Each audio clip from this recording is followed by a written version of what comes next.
Hati orang Yaman itu sangat lembut. Dan perang di akhir zaman, wallahu alam kapan itu terjadi, itu terjadi di Yaman.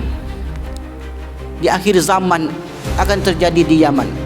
Cuman waktu, tahun, wallahu alam bisawab, kita tidak boleh menentukannya. Nabi hanya menyebutkan seperti itu, bahwasanya haudi azun nasa li ahli Yaman adribu bi'asaya hatta yarafadda alaihim. Sesungguhnya aku kelak akan berada di telagaku untuk memberi minum kepada orang-orang baik penduduk Yaman. Terakhir pembahasan kita tentang al-yaumul akhir, hari akhirat. Setelah manusia berbangkit dari kubur masing-masing, lalu kemudian kita menuju satu tempat yang sangat luas, disebut dengan Ardul Mahsyar, bumi mahsyar. Mahsyar secara bahasa bermakna tempat berkumpul. Yang dikumpulkan di sana seluruh makhluk yang ada di dunia ini. Bahkan tempat waktu yang pernah kita lalui juga akan dikumpulkan. Sesudah itu kita melanjutkan perjalanan menuju Al-Haud.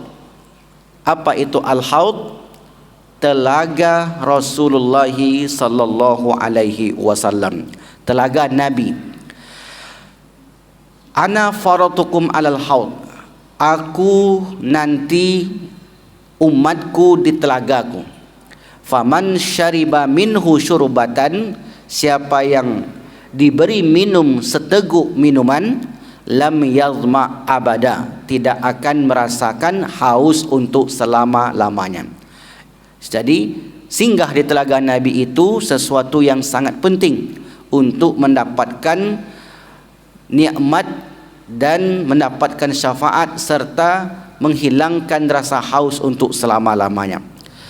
Apakah semua orang yang berada di mahsyar kala itu diperkenankan untuk singgah di sana? Jawabannya tidak. Ada kelompok-kelompok yang tidak diperkenankan. Yang pertama, orang-orang yang murtad dari agamanya. Yang kedua, orang-orang yang mengubah-ubah isi ajaran agama. Mengubah-ubah isi ajaran agama. Yang ketiga, orang-orang yang mendukung kezaliman, penguasa zalim, dan ikut membenarkan kebijakan zalimnya itu. Itu secara nyata Nabi mengatakan man saddaqa bikadzbihim wa a'ana ala zulmihim. Siapa yang membenarkan kedustaan kebijakannya dan membantu kezalimannya, walastu minhu, aku bukan bagiannya, walaisa minni, dan dia pun bukan bagianku. Walai yarida alayya al-hawda, tak akan. Jadi digunakan oleh Nabi kata lan. Lan itu lam sambung nun. Kalau dalam bahasa Inggris artinya never, tidak akan pernah. Jadi ada lam, ada lan. Misalnya di Al-Quran, walan tarada ankal yahud, orang-orang Yahudi itu tidak akan pernah redha. Sementara orang Nasrani enggak dipakai kata lan, wan nasara wa, karena berbeda antara orang Nasrani dan orang Yahudi. Orang Yahudi itu kebenciannya terhadap seluruh agama di dunia ini sangat-sangat keras sekali. Makanya Allah katakan walan tardo angkal yahudu walan nasara hatta tattabi'a millatahum, sampai kalian mengikuti tradisi-tradisi mereka. Tradisi mereka ini apa hari ini Bapak Ibu? Ada yang tahu kejadian apa? Ada yang tahu apa istilahnya? Bukan kejadian, agenda. Ada yang tahu agenda tanggal 31 Juli di Pekanbaru? Tanggal 31 Juli di Pekanbaru berarti mendatang. Sekarang tanggal 15, tanggal 31 Juli. Coba ingat-ingat. Yaitu akan diadakannya konser. Ini mengundang azab luar biasa. Nah ini insyaallah, makanya bersyukur hadir pagi ini Bapak Wawako, karena dengan beliaulah kita sandarkan harapan-harapan kita terkait kebijakan-kebijakan Kota Pekanbaru ini. Karena suatu negeri ketika maraknya kemaksiatan, bukan mereka saja yang merasakan azab itu, tetapi semua yang ada di negeri itu. Maka oleh karena itu, Bapak Ibu yang dimuliakan Allah Subhanahu wa taala, ini tentu semua elemen bersatu untuk menolaknya. Gimana pun cara, karena ini kalau kita bicara lebih jauh, ini agenda internasional yang mesti digolkan ke setiap negara. Mesti digolkan. Karena itu merupakan sebuah penyakit. Itu yang kita katakan dahulu, ada orang-orang yang secara keyakinan, secara pemikiran sebenarnya sudah murtad secara keyakinan, membenarkan perbuatan tersebut. Siapa kita sebut contohnya? Profesor Dr. Haja Musdamulia. Profesor doktor, kalau laki-laki menikah dengan perempuan biasa kata dia. Tapi kalau menikah laki-laki sesama laki-laki, perempuan sesama perempuan, luar biasa, top. Itu yang bicara profesor doktor. Itu banyak yang mendengarkan dan diikutilah oleh orang-orang yang setuju dengan dia. Maka ini tidak boleh terjadi insya-Allah di Kota Pekanbaru ini. Jadi Bapak Ibu yang dimuliakan Allah, itulah agenda yang akan diberlakukan oleh, sebenarnya di belakangnya ini adalah Yahudi, karena mereka ingin merusak generasi muda. Dan mereka sendiri tidak melakukan itu. Bahkan orang Yahudi itu ketika dia dengar cerita kaum Lut saja, mereka tak mau mendekat. Tak mau mereka mendekat, mereka jauhi. Tetapi mereka buat agenda itu untuk merusak orang lain. Kalau ada orang lain rusak, tentu mudah untuk dikontrol, untuk dikuasai. Begitulah strategi mereka. Ada di zaman Perang Dunia Kedua, namanya Allahumma sholli ala Muhammad, Menteri Propaganda Nazi. Coba cari namanya. Kalau nggak salah Joseph Goebbels. Itu luar biasa tuh. Jadi rupanya ada menteri propaganda yang propaganda Nazi ketika itu, sehingga kemudian menyerang berbagai daerah. Itu menarik untuk dipelajari, tentunya bagi para pelajar di luar sana. Nah, itu yang diagendakan oleh Yahudi hari ini. Baik Bapak Ibu yang dimuliakan Allah. Nah, yang juga sudah kita jelaskan, yaitu orang-orang yang menolak keturunan Rasul, membenci keturunan Nabi. Kemarin ada yang bertanya, apakah keturunan Nabi itu ada sampai sekarang dan sampai akhir zaman? Ya, ada. Kalau ada orang yang mengingkari sampai tidak mengatakan tidak ada keturunan Nabi, berarti dia sudah menolak hadis-hadis Rasulullah sallallahu alaihi wasallam. Contohnya, kita bacakan beberapa hadis tentang keturunan Rasulullah.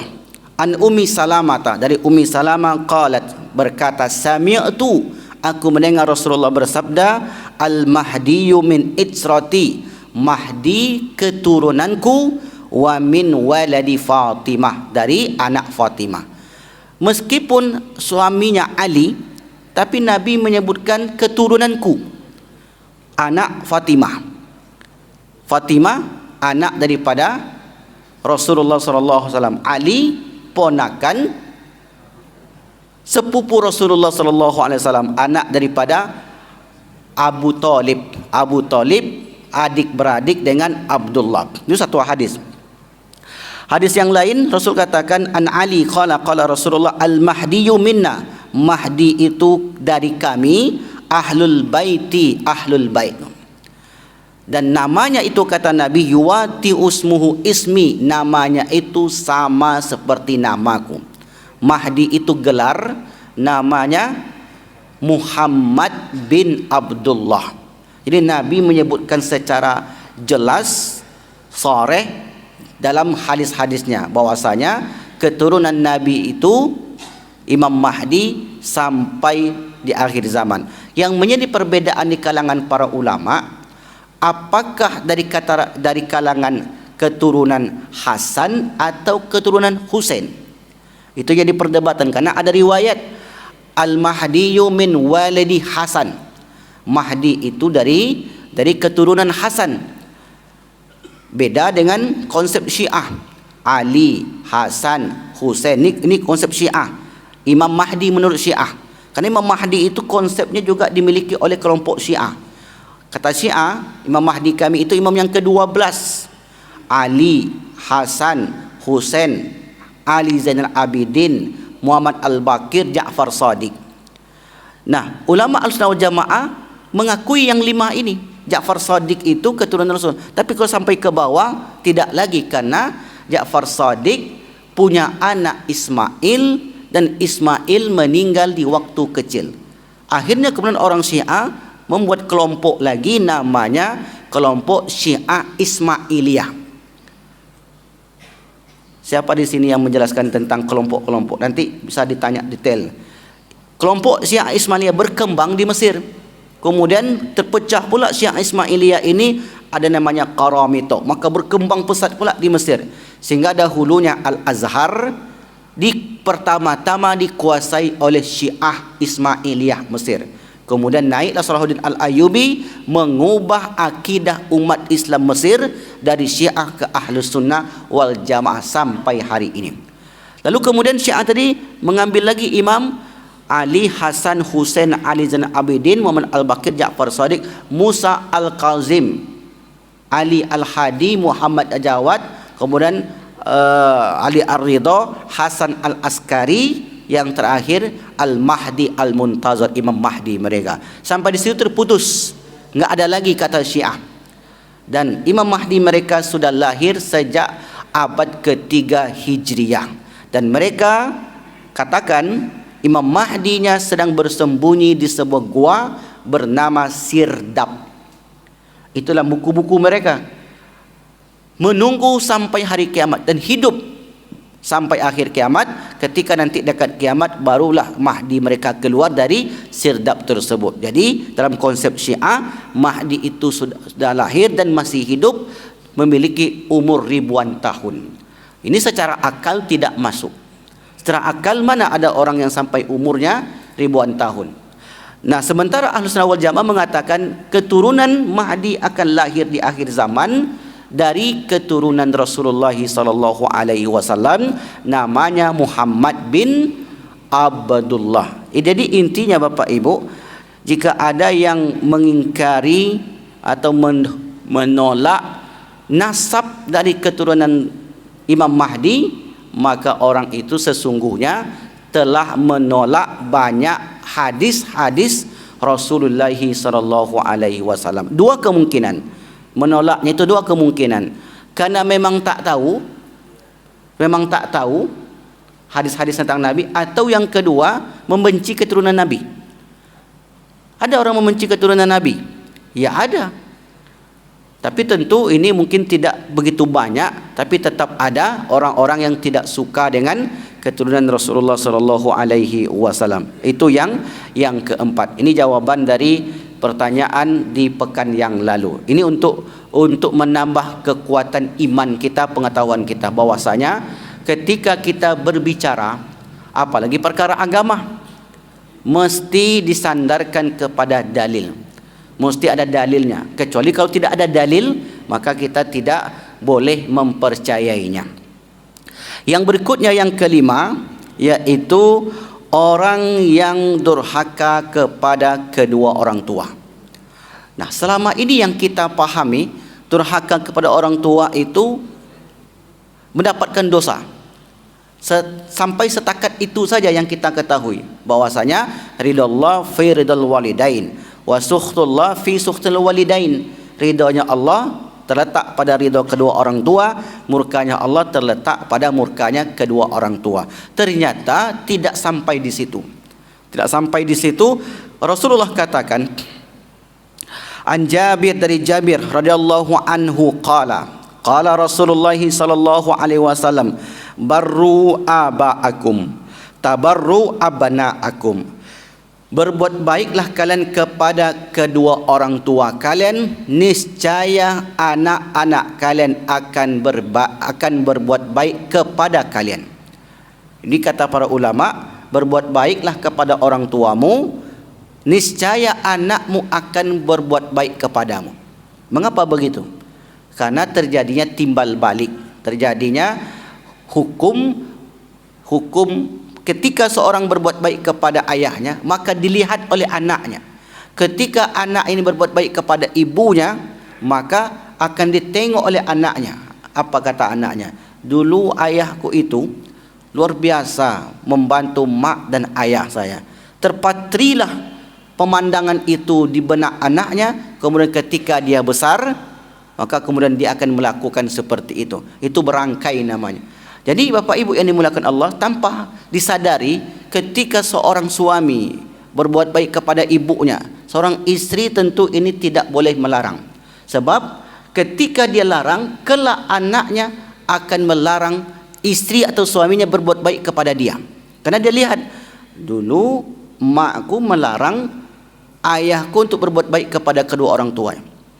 Dan bahkan jangankan kita orang Islam, orang tidak beragama Islam saja menerapkan ajaran ini, berbuat baik kepada kedua orang tuanya. Ini cerita lebih jauh sedikit Bapak Ibu. Kenal dengan Cristiano Ronaldo? Kenal insya Allah. Cristiano Ronaldo itu pernah dekat dengan seorang perempuan Rusia. Ketika itu ditanyalah oleh Cristiano Ronaldo, apa kata dia? Ini enggak apa-apa cerita sedikit Bapak Ibu. Soalnya dalam dirinya itu ada nilai-nilai kebaikan dan itu bisa kita ambil. Apa kata dia? Kamu pilih saya atau pilih makmu? Kalau pilih saya, tinggalkan makmu. Kata orang ini, kata pemain bola ini, enggak mungkin saya tinggalkan mak saya, karena dia adalah sumber keberkahan hidup saya. Bayangkan Bapak Ibu, tak kenal konsep Islam, tapi ternyata berbuat baik kepada orang tua itu mereka yakini sebagai suatu keberkahan. Kalau orang Jepang itu mengatakan sebagai hoki. Artinya apa? Berbuat baik itu Allah tak pandang. Allah tak pandang apapun agama orang itu. Karena berbuat baik itu dilihat kepada perbuatannya. Kalau orang Islam mendapatkan pahala, di akhirat dibalas. Kalau tak Islam, di dunia mereka peroleh, di akhirat mereka tidak dapat. Ini dalam keyakinan kita. Maka kemudian dia putuskanlah perempuan ini, dia pilih mak dia. Ketika dia pilih maknya, Masya Allah, keberkahan-keberkahan hidup, kebaikan-kebaikan, mungkin tak berkah kita sebut, kebaikan-kebaikan dalam hidupnya Allah berikan. Allah juga memberikan. Bukan ada Tuhan lain. Apapun yang dimiliki oleh manusia di dunia ini, beriman ataupun tidak dia, semua pemberian Allah. Cuma bedanya ada yang sifat Rahman, ada yang sifat Rahim. Itu beda aja. Kalau Rahman diberikan ke makhluk pun diberikan oleh Allah, tapi Ar-Rahim Allah berikan kepada hamba-hambanya yang beriman dan beramal saleh. Jadi ternyata berbuat baik kepada kedua orang tua menyebabkan kesuksesan di dunia dan mendapatkan telaga Rasulullah di akhirat. Sebaliknya, ketika seorang mengabaikan orang tuanya, maka kemudian di akhirat juga mereka akan diabaikan oleh Rasulullah. Ada satu kisah nyata. Orang ini namanya Anthony Joseph Buchalil. Silakan Bapak Ibu cari. Anthony Joseph Buchalil, orang Australia, keturunan Libanon. Jadi orang ini punya anak 3, namanya Marianne, satu lagi Anthony, satu lagi kalau nggak salah Tom anaknya. Nama istrinya Gay namanya, bukan arti gay yang kita ceritakan tadi. Itu nama istrinya. Jadi ini orang sukses di Australia, dokter hebat. Sampai di umur 70 tahun sekalipun dia masih dipakai, diterbangkan dari apartemennya. Apartemennya itu Bapak Ibu di tempat yang paling strategis di Australia. Kalau dia tegak depan apartemennya itu, dia lihatlah kota Sydney itu dengan mudah, dengan indah. Itu tempat yang paling mewah di Australia. Lalu kemudian orang ini hidup seorang diri. Suatu ketika dia pergi ke suatu mall, ada keperluan, dan di situ ada orang Indonesia. Orang Indonesia ini kalau nengok orang tua kepayahan tak tega. kemudian datangi dan bicara, akhirnya kemudian sampailah pada kesimpulan, maukah kamu tinggal dengan saya? Orang ini bertanya, kenapa? Padahal bapa orang hebat, kekayaannya melimpah ruah, anaknya tidak mau tinggal dengan dia. Begitu dibawa, diceritakanlah, ternyata anak yang 3 tadi, saat orang tuanya sakit, makmu, ayahmu sakit, kemudian butuh bantuanmu. Apa kata dia? Urus saja ayahku itu. Kami sibuk dengan urusan kami masing-masing. Sampai kemudian meninggal 2013, diuruslah oleh orang Indonesia ini, Bapak Ibu. Nah, mengurus orang tua, dia tak pernah mengharapkan atau tak pernah terfikir apa yang dapat sesudah itu. Setelah orang ini pulang, ternyata sebelum meninggal sudah dibuatkan surat wasiat untuk dia. Tak ada keluarga, tak kenal siapa, tapi ketika pulang sampai ke Indonesia, dia pun buat surat, diberikan sebagian besar hartanya kepada orang yang mengasuhnya ini. Ditanya, kenapa anakmu tidak mengasuhmu? Padahal dalam Islam tidak pernah seperti itu. Kata dia, maka anakku itu tidak pernah berkunjung ke sini selama sekian tahun lamanya. Aku tinggal seorang diri.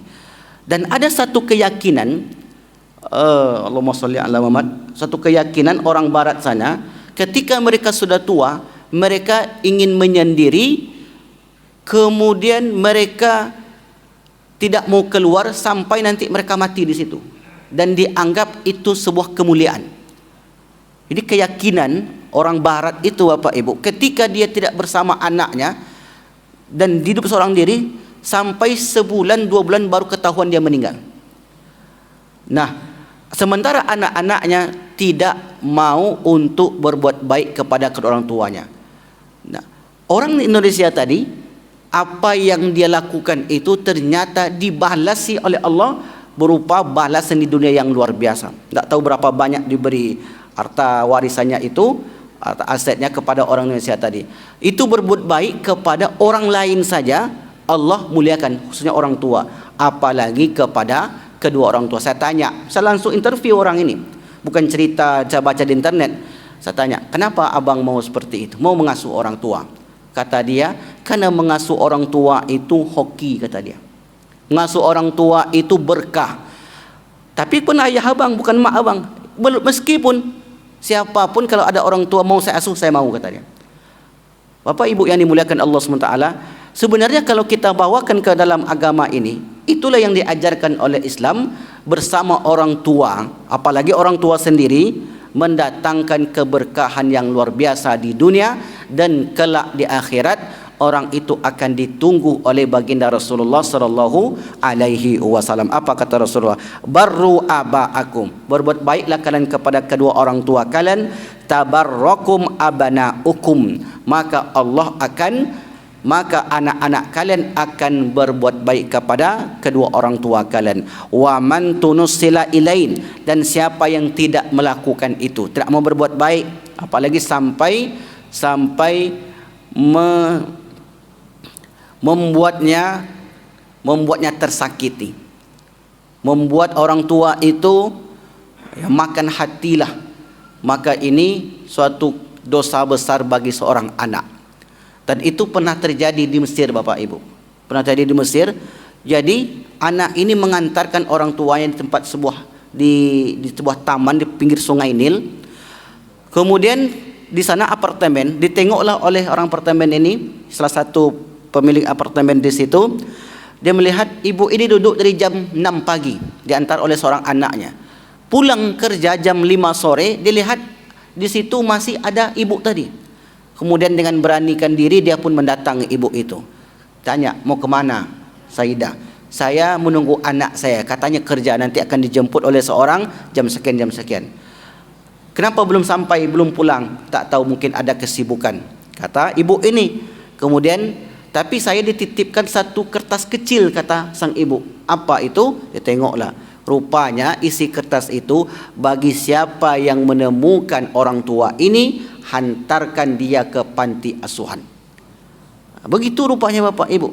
Ada sebagian manusia ini menjadikan orang tua itu sebagai beban. Ini bertolak belakang dengan tengok jenazah. Terkadang pelakunya orang Islam itu sendiri. Berapa waktu yang lalu kita baca berita seorang anak taken kontrak kepada Yayasan Panti Jompo untuk menitipkan orang tuanya. Padahal anak ini sudah disekolahkan, sudah sukses, tapi tidak mau merawatnya. Apa kata Rasulullah? Walam yaqbal, amalnya tidak diterima. Ini bukan sekedar durhaka. Durhaka bisa jadi hanya di dunia Allah timpakan balasan kepada dia. Tapi di sini Rasul katakan falam yaqbal lam yarid, tidak diterima dan tidak datang yarid alayya al-haudha, ke telagaku ini. Jadi di akhirat termasuk kelompok yang dicuekin oleh Allah Subhanahu wa taala. Berbuat baik kepada orang tua, ada yang ketika masih hidup, ada yang sudah meninggal. Kalau sudah meninggal bagaimana caranya? Berbuat baik kepada orang tua yang sudah meninggal, menjalin silaturahim dengan kawan-kawannya semasa hidup.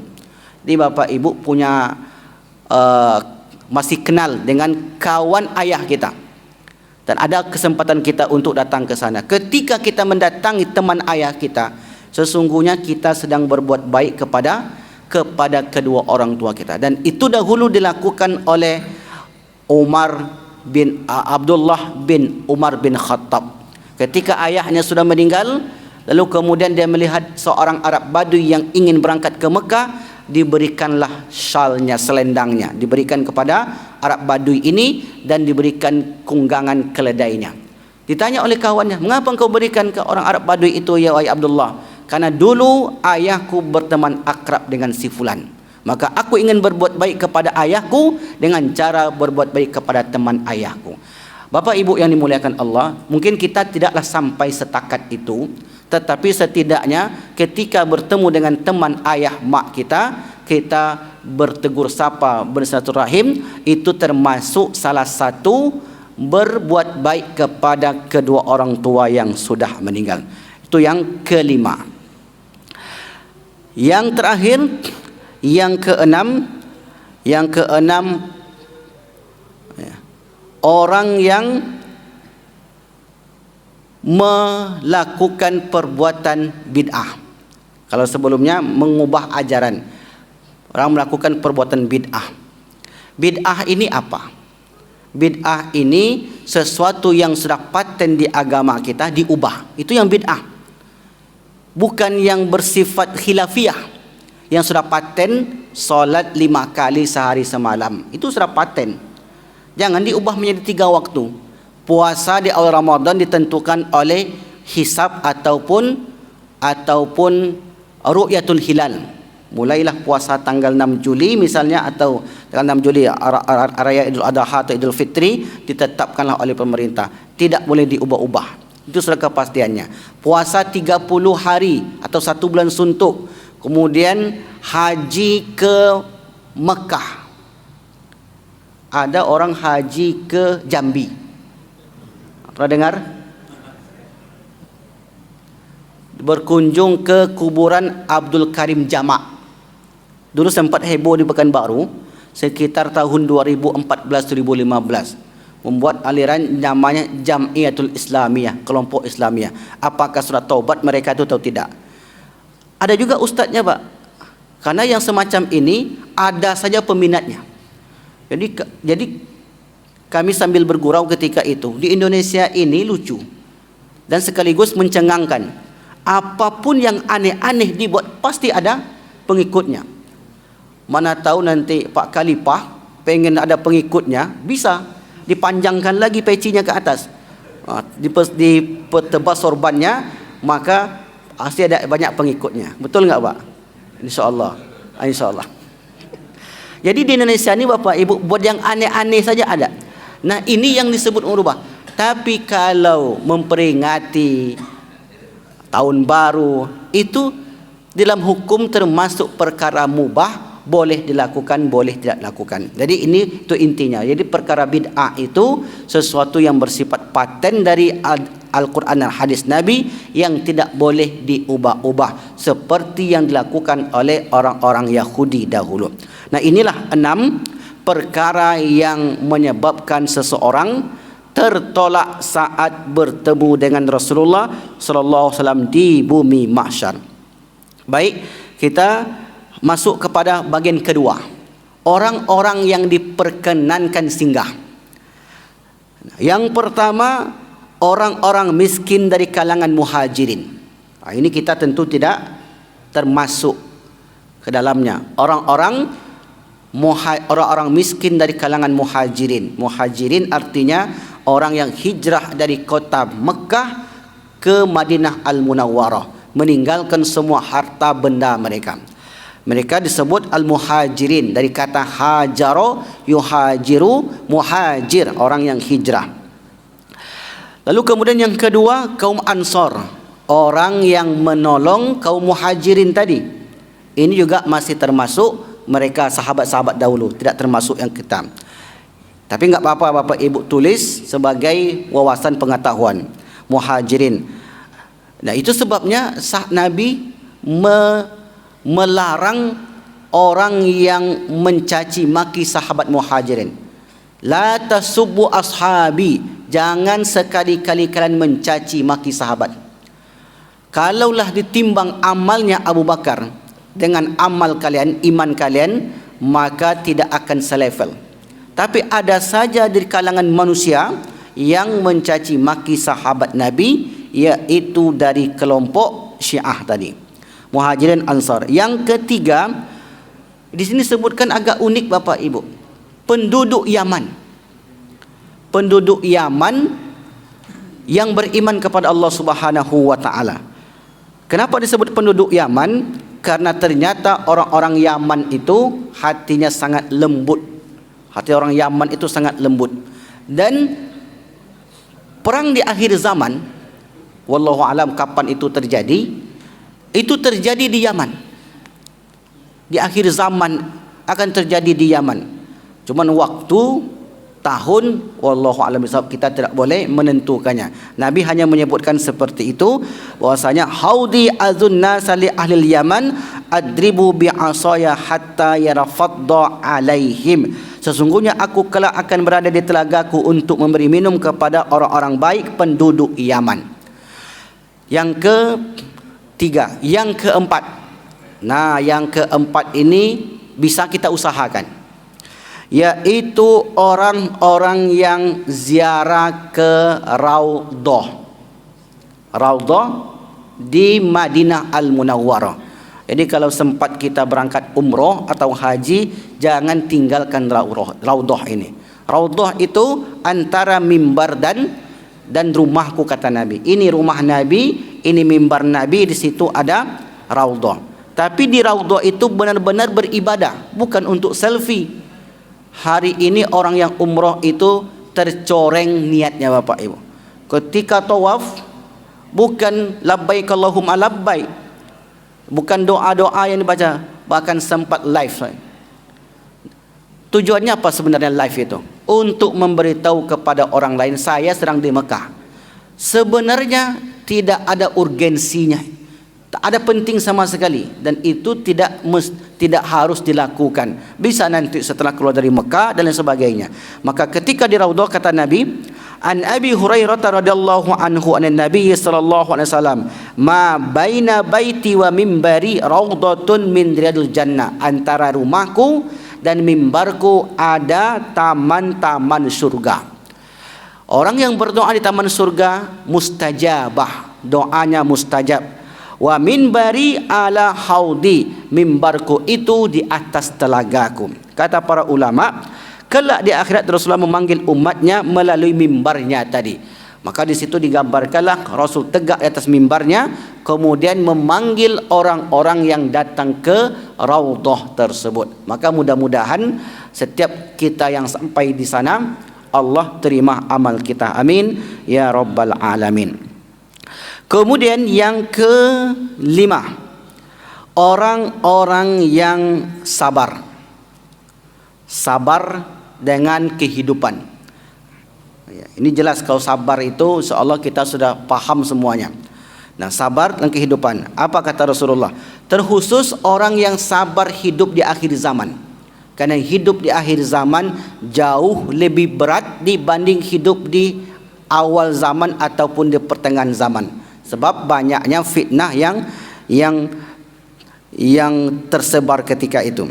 An Usaid bin Khudair, dari Usaid bin Khudair radhiyallahu anhum anna rajulan min Ansar, seorang laki-laki dari Ansar, qala ya Rasulullah, ya Rasulullah, ala tasta'miluni kama sta'malta fulan. Ya Rasulullah, apakah engkau tidak memakaiku, apakah engkau tidak mempekerjakanku sebagaimana engkau mempekerjakan si fulan?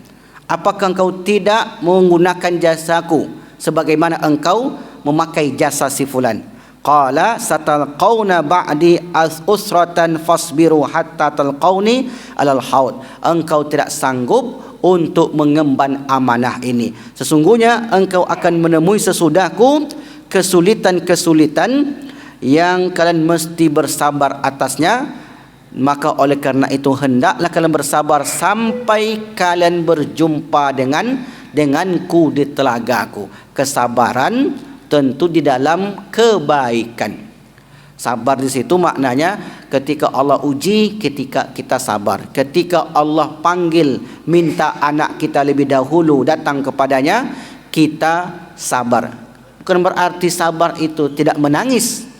Jangan salah paham pula, sabar jangan menangis, sabar jangan bersedih. Selaku manusia, ketika anggota keluarganya diambil oleh Allah, wajar kalau manusia itu menangis. Nabi saja ketika anaknya Ibrahim meninggal, Nabi menangis. Tetapi menangisnya kita tidak sampai menghujat dan mengugat Allah. Jadi mengugat Allah itu maknanya, ya Allah, mengapa engkau panggil keluarga aku? Aku dah solat ke masjid. Si fulan tu enggak pernah ke masjid, tapi sehat badannya. Ya Allah, kenapa engkau buat aku sakit? Aku sering ke masjid. Si fulan itu enggak pernah ke masjid, umurnya panjang. Aku dah berdoa kepadamu ya Allah, tetapi mengapa engkau tetap memberi ujian kepadaku?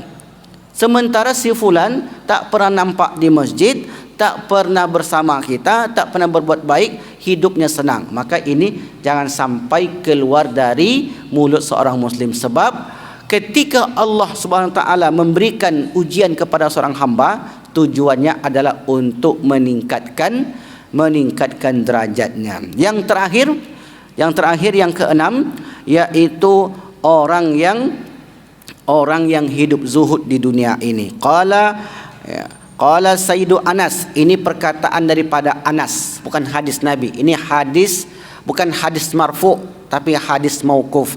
Anas berkata, awwalu may yaridu al-hawda ala Rasulillah azabiluna nahiluna sa'ihuna alladhi idha ila jahannama al-laila aw aqbala zulami faghattal mar'iyatu istaqbaluhu bil husnin. Yaitu orang yang pertama mendatangi telaga Rasulullah adalah orang yang zuhud. Apabila malam tiba, mereka dijumpai dalam keadaan selalu bersedih.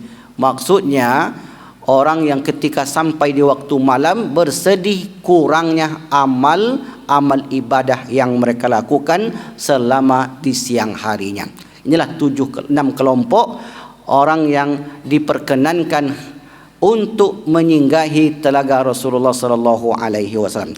Baik Bapak Ibu yang dimuliakan Allah Subhanahu wa taala, selesai sudah tentang telaga Rasulullah sallallahu alaihi wasallam. Kita masuk ke pembahasan hari pemeriksaan.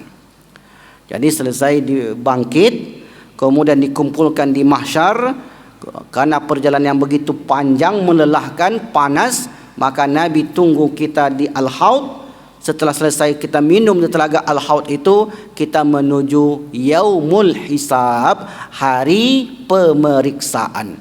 Maka setiap orang nanti akan diperiksa. InsyaAllah akan kita jelaskan di pertemuan yang akan datang. Baik Bapak Ibu yang dimuliakan Allah Subhanahu Wa Taala, sebagaimana yang kita sebutkan di awal tadi, kita berdoa kepada Allah Subhanahu Wa Taala untuk ada pertanyaan. Silakan Pak.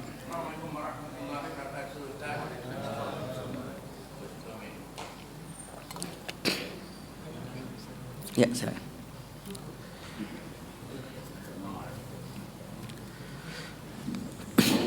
Terima kasih Ustaz kesempatan diberikan.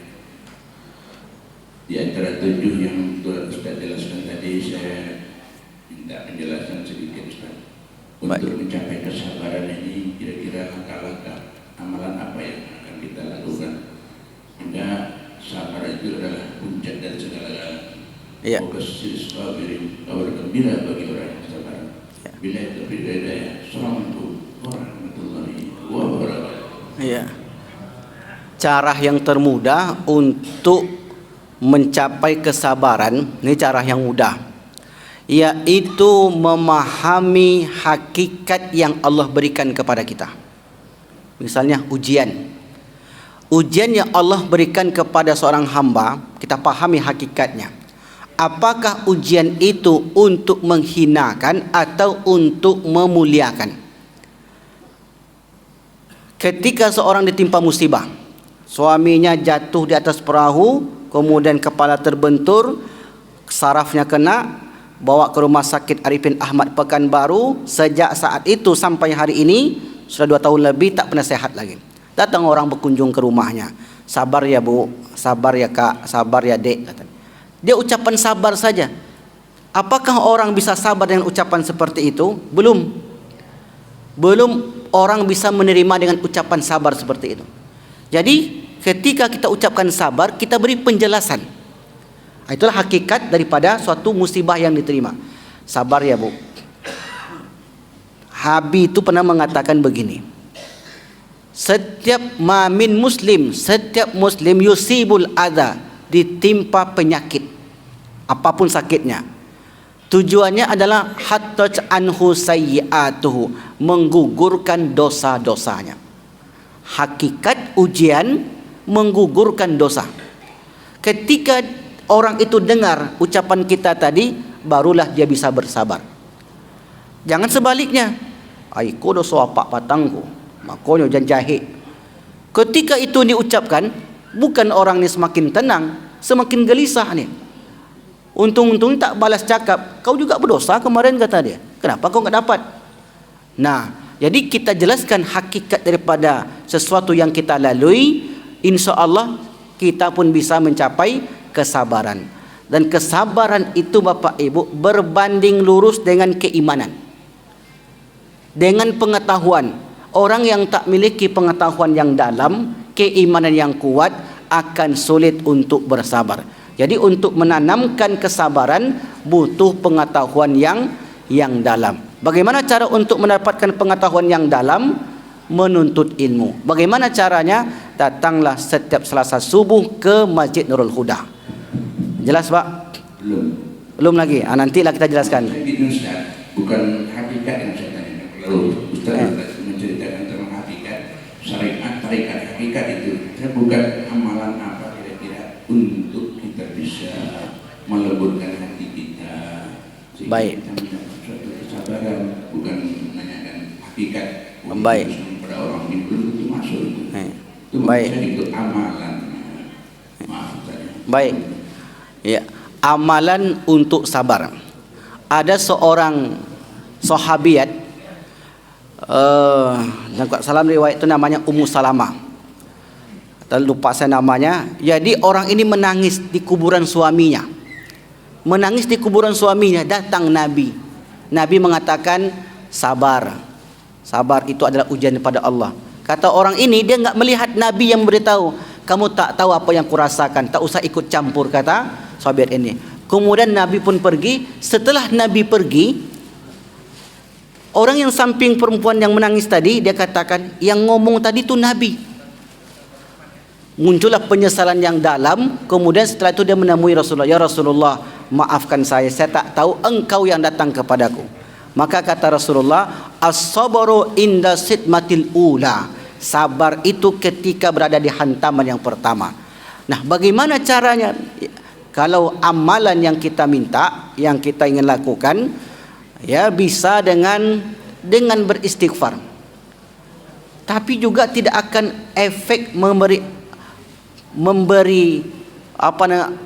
tidak akan ampuh kalau tidak memahami daripada makna zikir tadi. Kalau amalan insya Allah banyak Bapak Ibu. Kita kita berzikir, kita solat dan sebagainya, itu termasuk amalan-amalan. Nah, bagi pemahaman saya, untuk sabar yang paling bagus itu memahami dahulu. Orang banyak beramal, tapi amalnya itu tidak malah membawa dia kepada kebaikan.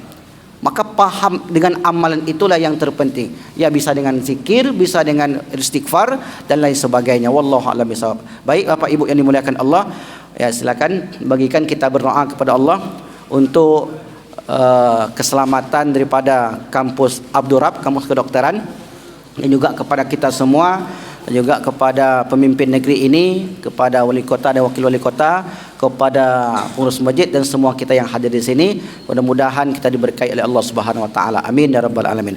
A'udzubillahi minasyaitonir rajim. Bismillahirrahmanirrahim. Alhamdulillahirabbil alamin. Wassalatu wassalamu ala asyrafil anbiya'i wal mursalin wa ala alihi wa ashabihi rasulillahi ajmain. Allahumma fir lana dzunubana wa liwalidayna warhamhum kama rabbawna shighara. ولجميع المؤمنين والمؤمنات والمسلمين والمسلمات الأحياء منهم والأموات برحمتك يا أرحم الراحمين. اللهم أنزل سكينة والبركة والسلامة على هذه الجماعة جماعة مسجد نور الهدى يا أرحم الراحمين. اللهم اجعل آخر كلامنا إن انتهاء أجلنا من الدنيا قول لا إله إلا الله. اللهم رزق بركة Allahumma anzil barakatan fi jami'ati Abdurrab ya arhamar rahimin wa muassisiha wa muallimiha wa tulabiha tuluz zaman bi rahmatika ya arhamar rahimin. Allahumma ihfazha min kulli su'in wa fitanin ma zahara minha wa ma batan. Allahumma ja'alha fi maqamil ula ala jama'atiha ya ala jama'atil wal jami'ati fi hadzal bilad ya arhamar rahimin. Allahumma sahil umuraha wa umura muassisiha wa umura muallimiha wa mudarrisiha wa tulabiha bi rahmatika ya arhamar rahimin. Rabbana atina fid dunya hasanah wa fil akhirati hasanah wa qina adzabannar. Walhamdulillahi rabbil alamin. Subhanakallahumma bihamdika asyhadu an la ilaha illa anta astaghfiruka wa atubu ilaik. Wassalamualaikum warahmatullahi wabarakatuh.